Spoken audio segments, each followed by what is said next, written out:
আসসালামু আলাইকুম। রাজেশ কুকবুকে আজকে আপনাদের জন্য আরও একটা রাইস কুকারের রেসিপি নিয়ে হাজির হয়ে গেলাম। রাইস কুকারে রান্না করছি বলে কি মাছ ভুনা খেতে পারবো না? তা তো হয় না। রাইস কুকারে কীভাবে এরকম সুন্দর একটা মাছ ভুনা করবেন, আজকে সেই রেসিপিটাই আপনাদের সাথে শেয়ার করব। প্রথমে রাইস কুকারের যে পাত্রটা থাকে সেটাকে আমরা একটু ভালো করে গরম করে তার মধ্যে 2 টেবিল চামচের মতো তেল অ্যাড করে দেব। খুব বেশি তেল দেওয়ার দরকার নেই, কারণ এটা ননস্টিক যেহেতু খুব বেশি তেলের দরকার হবে না। এখন মাছগুলো আমরা এটার মধ্যে দিয়ে দেবো। আজকে আমি পাঙ্গাস মাছ নিয়েছি প্রায় 8-9 পিসের মতো। মাছগুলোকে প্রয়োজন মতো হলুদ, লবণ, মরিচের গুঁড়া মানে সবই হাফ চা চামচ করে নিয়ে আর 1 স্লাইস লেবুর রস দিয়ে আমি ভালো করে মেখে নিয়েছি। এখন এই যে কাছ থেকে দেখিয়ে দিই, দেখুন মাছগুলো কিন্তু বেশ ভালোই মোটামুটি ভাজা হচ্ছে। মানে একদম না ভাজার চেয়ে টুকটাক একটু যদি ভাজা হয় সেটাও কিন্তু বেটার, কারণ আমি মাছ না ভেজে খেতে পারি না। আর বিশেষ করে পাঙাশ বা এই ধরনের তেলের যে মাছগুলো হয় সেগুলো একটু কড়া করে ভাজা খেতে পছন্দ করি। তো রাইস কুকারে যেহেতু সেরকম কড়া করে ভাজা সম্ভব না, যতটুকু সম্ভব আমরা ততটুকুই ভেজে নেব। এই যে এক পাশটা হয়ে গেলে আমরা এটাকে উল্টে দিচ্ছি। এই যে এভাবে আমরা একটু উল্টে দেব। সবগুলো মাছ আমরা এভাবে একটু উল্টে দেব। একটু কাছ থেকে আপনাদের দেখাই। এই যে মাছটা এই পর্যায়ে ভাজা হয়েছে। এর চেয়ে বেশি ভাজতে গেলে কিন্তু আরও অনেক সময়ের প্রয়োজন। এটা ভাজতেই আমার অনেকটা সময় চলে গেছে। তো এরকম ভাজা হতে হতে মানে রাইস কুকার বেশি ভাজা কেন হয় না? কারণ রাইস কুকার যখনই নিচ থেকে একটু লেগে যায়, পোড়া, পোড়া ভাব হয়, তখনই কিন্তু রাইস কুকারের সুইচটা বন্ধ হয়ে যায়। তো এটাকে আমাদের বারবার যখন সুইচটা বন্ধ হয়ে যাবে তখন এটাকে আবারও অন করে দিয়ে এভাবে মানে রাইস কুকারে ভেজে নিতে হয়। একটানা যেমন আমরা কড়াইতে ভাজি সেরকম কিন্তু ভাজা সম্ভব হয় না। এরকম একটু গোল্ডেন করে আমরা সব মাছগুলো ভেজে তুলে রাখলাম। তারপরে সেই প্যানের মধ্যেই আরও সামান্য একটু তেল দিয়ে তার মধ্যে দিয়ে দিলাম বেশ কিছু পেঁয়াজ কুচি। মিডিয়াম সাইজের 2টা পেঁয়াজ এখানে কুচি করে দিয়েছি, আর দিয়েছি 4-5টার মতো কাঁচামরিচ ফালি করে মাঝখান দিয়ে চিড়ে ফালি করে দিয়েছি। এটাকে একটু গোল্ডেন করে মানে জাস্ট একটু সফট করে আমরা ভেজে নেব। তার মধ্যে এই যে একটু ভাজা ভাজা যখন হয়ে যাবে, খুব বেশি ভাজা হতেও কিন্তু সমস্যা, কারণ ওই যে যখন একটু ভাজা ভাজা হয়ে আসে তখনই কিন্তু সুইচটা বন্ধ হয়ে যায়, মানে রাইস কুকার যে সুইচটা থাকে সেটা।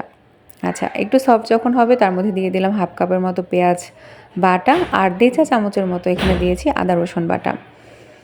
রসুন বাটা দিয়েছি এখানে 1 চা চামচ, আর আদা বাটা দিয়েছি হাফ চা চামচের থেকেও একটু কম। এখন মানে যে বাটা মশলাগুলো সেগুলো একটু ভাজা ভাজা হবে। আমরা ততক্ষণ পর্যন্ত একটু এটাকে ভাজা ভাজা করে নেব। আর এটার মধ্যে অ্যাড করে দেবো 1.5 চা চামচের মতো লাল মরিচের গুঁড়া, তারপর হাফ চা চামচের থেকেও কম ধনিয়ার গুঁড়া, হাফ চা চামচ জিরা গুঁড়া, আর হাফ চা চামচের থেকে একটু বেশি হলুদ গুঁড়া। লবণ দিয়েছি তার মধ্যে স্বাদ মতো। এখন এটাকে আমরা ভালো করে একটু এই ভাজা মশলাটা মানে বাটা যে মশলাটা সেটার সাথে একটু ভাজা ভাজা করে নেব। একটু ভাজা ভাজা করে নিয়ে আমরা এটার মধ্যে দিয়ে দিচ্ছি পানি। খুব সামান্য পরিমাণে পানি দিয়েছি। এখন সব কিছুকে ভালো করে মিক্স করে দিচ্ছি।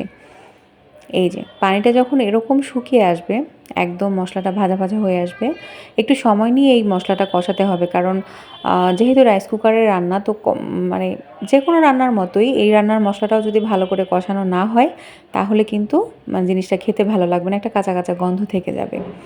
আপনার কাছে মানে দাঁড়িয়ে থেকেই এটাকে নেড়ে নেড়ে একটু শুকিয়ে নিতে হবে, কারণ যদি এটার নিচে আবারও লাগা লাগা হয়ে যায় সুইচ কিন্তু আবারও বন্ধ হয়ে যাবে, রাইস কুকারের যে সুইচটা থাকে। তো এই জন্য কাছে থেকে একটু ভালো করে এটাকে নেড়ে চেড়ে এই যে একদম ভাজা ভাজা করে নিতে হবে। ভাজা ভাজা হয়ে গেলে আমরা এটার মধ্যে 1 কাপের মতো পানি ব্যবহার করলাম। খুব বেশি পানি দিব না, কারণ পানিটা শুকাতেও আবার অনেক সময় লেগে যাবে। রাইস কুকারে এটাই সমস্যা, রান্না করতে একটু স্বাভাবিকভাবেই চুলার চেয়ে বেশি সময় লাগে। তো এটাই যে একটু সময় নিয়ে একটু বুদ্ধি খাটিয়ে মানে যতটুকু পানি দরকার ততটুকু দিয়ে, চুলায় যেমন আমরা একটু বেশি পানি হলেও মানে এটাকে জাল করে টানিয়ে ফেলা যায়, কিন্তু রাইস কুকারে একটু সমস্যা, একটু সময় বেশি লাগে। তো এই জন্য পানিটাও একটু বুঝে শুনে দিতে হবে। পানিটা যখন এরকম বলক চলে আসবে তার মধ্যে আমরা দিয়ে দেবো এই যে মাছগুলো। রান্নার প্রসেস কিন্তু অনেক কিছু মানে অনেকটাই সমান, কিন্তু একটু বুদ্ধি খাটিয়ে একটু টিপস অ্যান্ড ট্রিক্স ফলো করে রান্না করলে কিন্তু রাইস কুকারেও অনেক কিছু, আমি বলবো সব কিছুই রান্না করা সম্ভব। আচ্ছা, এই যে সবগুলো মাছ দিয়ে ভালো করে একটু মিক্স করে দিয়ে ঢেকে দিয়েছিলাম আমি প্রায় 1.5-2 মিনিটের মতো। 1.5-2 মিনিট এক পাশ হওয়ার পরে আমি এই যে লেজের যে অংশটা এটা কিন্তু ঠিকমতো পানি পায়নি, মানে উপরে ভেসেছিল। এটাকে হচ্ছে আমরা এখন উল্টে দেব। উল্টে দিয়ে এটাকে হচ্ছে আমরা ভালো করে একটু নেড়েচেড়ে আবারও এখানে মিনিট 2-3-এর মতো হচ্ছে আমরা এটাকে জাল করে নেব। এই যে মিনিট 2-3 আমরা এটাকে ভালো করে একটু জাল করে নেব। এখন দেখি ঢাকনা খুলে কী অবস্থা। এ পর্যায়ে কিন্তু অনেকটাই শুকিয়ে গেছে, মানে উপর থেকে বোঝা যাচ্ছে না, নিচ থেকে কিন্তু প্রায় লাগা লাগা হয়ে এসেছে। তো এই পর্যায়ে হচ্ছে আমরা ধনিয়া পাতাটা অ্যাড করে দেব। ধনিয়া পাতাটা হাতের কাছে থাকলে অবশ্যই দেওয়ার চেষ্টা করবেন, দারুণ সুন্দর একটা ফ্লেভার আসে। আর যদি না থাকে একটু ভাজা জিরের গুঁড়ো এ পর্যায়ে অ্যাড করতে পারেন, তাতেও ঘ্রাণটা অনেক সুন্দর আসবে। এই যে ধনিয়া পাতাটাও হচ্ছে ভালো করে অ্যাড করে দিয়ে একটু মিক্স করে দিয়ে আবার হচ্ছে এটাকে আমরা মিনিট খানেকের জন্য একটু জাল করেছি। এই যে দেখুন আমাদের মাছ ভুনা কিন্তু সম্পূর্ণ রেডি। অবশ্যই লবণটা চেক করে নেবেন সব ঠিকঠাক আছে কিনা। আর এই যে আমাদের মাছ ভুনা একদম পারফেক্টলি রেডি।